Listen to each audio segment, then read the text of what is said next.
10 సంవత్సరాలు రాష్ట్రాన్ని పాలించినటువంటి దుర్మార్గులు కేసీఆర్ మాజీ ముఖ్యమంత్రిగా నువ్వేం చేసినావో చెప్పాల్సింది అసెంబ్లీ సాక్షిగా. అయితే అసెంబ్లీకి రాకుండా ఫామ్ హౌస్ లో పండుకున్నావు. ఫామ్ హౌస్ లో పండుకొని రోడ్ల మీద వదిలేసిన లెక్క ఆడోళ్లతో తిట్టిస్తారు. పొద్దులే సిగ్గు అనిపిస్తలేదా మీకు అని అడుగుతున్నా మేము. ఇప్పుడు రికార్డ్ అయితే లెక్కలు చెప్తుంది కదా, ఏమున్నాయి నీ దగ్గర కూడా ఉంటాయి కదా. కేంద్రముతోన ఒప్పందంతో ఉన్నటువంటి అప్పులు 4 లక్షల కోట్లు అయితే కార్పొరేషన్ పేరుతో రాష్ట్ర ప్రభుత్వం చేసినటువంటి అప్పులు ఎవరు తీర్వాలని అంటున్నాము. అవే కదా, మీరే కదా చెప్పింది. కార్పొరేషన్ అప్పులు ఎందుకు వచ్చినాయి, ఎందుకు పుట్టినాయి అప్పులు? నువ్వు తీరుస్తావని పుట్టినాయి. నువ్వు తీర్చకుండా మీద మొత్తం వదిలేసిపోయినావు. మరి ఇప్పుడు ఎవరు తీర్చాలా? అంతే కదమ్మా. ఇప్పుడు నువ్వు కాళేశ్వరం తోటి పెట్టినావు. కాళేశ్వరంతో నా అప్పు ఏ రకంగా నీకు లాభం వస్తుందని చెప్పేసి, ఏ విధంగా బెనిఫిట్ వస్తుందని చెప్పేసి ఇచ్చినావు. సిగ్గుండాలే కొంచెమన్నా మీకు. ఎవడైనా సవాలు విసిరితే పార్టీ ఆఫీస్ లో వచ్చి కూర్చుంటారండి? కాదు కదా. అమరవీళ్ళ స్తూపంగా మా మంత్రులు వచ్చి కూర్చున్నారు. మరి ఎందుకు రాలే మీరు? సంకనాగినారా ఆ రోజు? నేనేమంటున్నాను, నువ్వు నిజంగానే నిజాయితీ చిత్తశుద్ధి నీలో ఉండుంటే, నువ్వు నిజంగానే మేము అడిగిన ప్రశ్నలకి సమాధానం చెప్పినా, మేము రాష్ట్ర లేఖలకు సమాధానం చెప్పే దమ్ము నీ దగ్గర ఉండుంటే ఆర్థిక మంత్రిగా పనిచేసిన హరీష్ రావు ఏమ్మా గుజ్జులో ఏమంటా బుర్రలో గుజ్జు లేదా? నీకు లెక్కలు తెలియవా? ఏం చెప్పాలో తెలియదా నీకు అని అడుగుతున్నాను నేను. మీరు స్ట్రైట్ గా అడుగుతున్నాడు. ఇవాళ జూపల్లి గారు మిమ్మల్ని ఏమడిగినారు?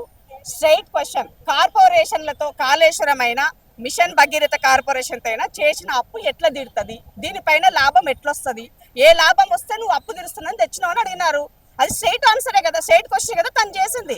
నీ దగ్గర ఆన్సర్ ఉంటే చెప్పమని అడుగుతున్నాం మేము. నీ దగ్గర ఆన్సర్ లేదు కాబట్టి ఇవాళ బద్నాం చేయడం కోసము బయటకు వచ్చి అరెస్ట్ పర్వం అని చెప్పేసి దానిని డ్రామాలు ఆడినటువంటి డ్రామారావు అయ్యొచ్చు, బావా అయ్యుండొచ్చు. కాబట్టి దీన్ని పూర్తిగా తెలంగాణ సమాజం గమనిస్తుందని తెలియజేస్తున్నాం. ఇవాళ ఇన్ని లక్షల కోట్ల అప్పు చేసి నువ్వేం అసెట్లు క్రియేట్ చేసినావు అని అడుగుతున్నాం మేము స్ట్రైట్ గా. ఇవాళ రేవంత్ రెడ్డి 3 లక్షల కోట్ల అప్పు చేసిన మీరు అంటున్నారు కదా. 3 లక్షల కోట్ల అప్పు చేస్తే 2 లక్షల కోట్ల రూపాయలు మీరు చేసిన అప్పులకు మిత్తిలు కట్టినాం. సిగ్గు లేదా? 1,00,000 రూపాయలు అంటే మరి సంక్షేమం ఎవరు చేయాలా? అభివృద్ధి ఎవరు చేయాలా? జీతాలు ఎవరు ఇవ్వాలా? ఉద్యోగాలు ఎవరు కల్పించాలా? వచ్చిన ప్రభుత్వం చేయాల్సిన బాధ్యత లేదా? కింద పడో మీద పడో చేతనయ్యో చేతగాకో ఇవాళ రాష్ట్రాన్ని ఒక గాడిలోకి పెడుతూ ముందుకు నడిపిస్తుంటే ఎట్లా చేస్తాడు రా భయ్? మేము ఇంత అప్పు చేసి గుల్ల చేసిపోతే ఏం లేకపోతే రేవంత్ రెడ్డి పాలన ఎట్లా కొనసాగిస్తుండని ఒక అక్కసు వెళ్ళగక్కేటువంటి ప్రయత్నం మీరు చేస్తున్నారు. కాబట్టే దోచుకొని దొబ్బు తిన్న డబ్బులతోటి పెయిడ్ ఆర్టిస్టులు లెక్క మీ పార్టీకి సంబంధించినటువంటి ఆడోళ్లతోన పొద్దున్న లేస్తే ముఖ్యమంత్రి గారిని తిట్టిపిస్తున్నటువంటి పేడుమూతిగాళ్ళు రండగాళ్లకు ఒకటి అడుగుతున్నాను నేను. ఏం చర్చ చేయాలా మీతోనా? చర్చ చేయాల్సింది ఎవరితో చర్చ చేయాలా? ముఖ్యమంత్రి గారు, మాజీ ముఖ్యమంత్రి గారు అసెంబ్లీ సాక్షిగా అడిగారు. ఎందుకు రాలేదు మీరు? ఎందుకు చేయలేదు?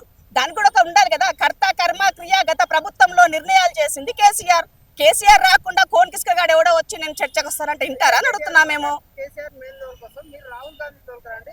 రాహుల్ గాంధీ ఎందుకు చేస్తారండి? రాహుల్ గాంధీ రాష్ట్రాన్ని పాలించిండా? ఈ రాష్ట్ర ముఖ్యమంత్రి రేవంత్ రెడ్డి గారు దేశానికి సంబంధించి ప్రధానమంత్రి అయినప్పుడు అప్పుడు రాహుల్ గాంధీ గారు మాట్లాడతారు. ప్రధానమంత్రి వర్సెస్ ఎక్స్ ప్రధానమంత్రి మాట్లాడతారు. అది సంఖ్య, అది తెలియదా? మాత్రం సో ఈ ప్రోటోకాల్ ఏందో తెలియదా మీకు? ఈయన స్థాయి ఏంది? ఈయన ముఖ్యమంత్రి రేవంత్ రెడ్డి ప్రజెంట్ ఉన్న ముఖ్యమంత్రి, మాజీ ముఖ్యమంత్రి స్థాయి కాకపోతే మీ గల్లి మీతో మాకేం స్థాయి అని అడుగుతున్నాం మేము. అట్లనా? ఓకే, అట్లయితే సరే చూద్దాం సార్. రేపు రండి. నీ దమ్ము ఏందో, ధైర్యం ఏందో, రేవంత్ రెడ్డి దమ్మేందో. నీ మామను పశుపతిగా ఫామ్ హౌస్ లో బండబెట్టినాడే అర్థమైంది ప్రజలకి. ఆ మాత్రం సోయలేదా మీకు? 2,000 కోట్లకు సంబంధించిన పూర్తి ఆధారం మా దగ్గర లారీకి పూర్తి ఉన్నాయి అని ఏమున్నాయి మీ దగ్గర? నేనేమంటున్నాను, మర్దలు ఇంకో అందరూ మీరు దోచుకొని డబ్బులు ఏవైతే ఉన్నాయో అవి తెలంగాణ రాష్ట్ర ఖజానానికి అప్పచెప్పండి. ఇవాళ మీరు అంత అవసరం లేదండి. మొన్న మేము వచ్చిన తర్వాత సిబిఐ రైళ్లు చేస్తే, ఆఫీసర్లను ఎంక్వైరీ చేస్తే, ఇరిగేషన్ డిపార్ట్మెంట్ అయ్యుండొచ్చు, R&B డిపార్ట్మెంట్ అయ్యుండొచ్చు, నిన్న పోలీస్ డిపార్ట్మెంట్ అయ్యుండొచ్చు, ఒక్కొక్కరి దగ్గర 100 కోట్లు దొరికినాయి. 200 కోట్ల అవినీతి సొమ్ము 200 కోట్లు దొరుకుతుంటే మరి మీరు పాలించి నిర్ణయాలు తీసుకున్నటువంటి దాంట్లో మీరు ఎన్ని 100 కోట్లు ఉన్నాయో, ఎన్ని లక్షల కోట్లు ఉన్నాయో అర్థం కావట్లేదా? ఇంతకన్నా ఎగ్జాంపుల్ మీకు అవసరం లేదనుకుంటాను హరీష్ రావు గారికి. తెలంగాణ రాకముందుకు మీ అప్పులేంటి, మీ ఆస్తులేంటి? ఇవాళ అఫీషియల్ గా ఏమంటారు, పొలిటికల్ గా ఉన్నటువంటి అఫిడవిట్ లో మీరు పెట్టినటువంటి ఆస్తులండి.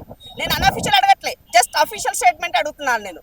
మీ అప్పుల పర్వం తెలిసే కనబడతలేదు, మీ యొక్క సంపాదన మీరు ఇచ్చిన లెక్కలు చూస్తే తెలియట్లేదని అడుగుతున్నాను. Subscribe us and press the bell icon for more interesting updates.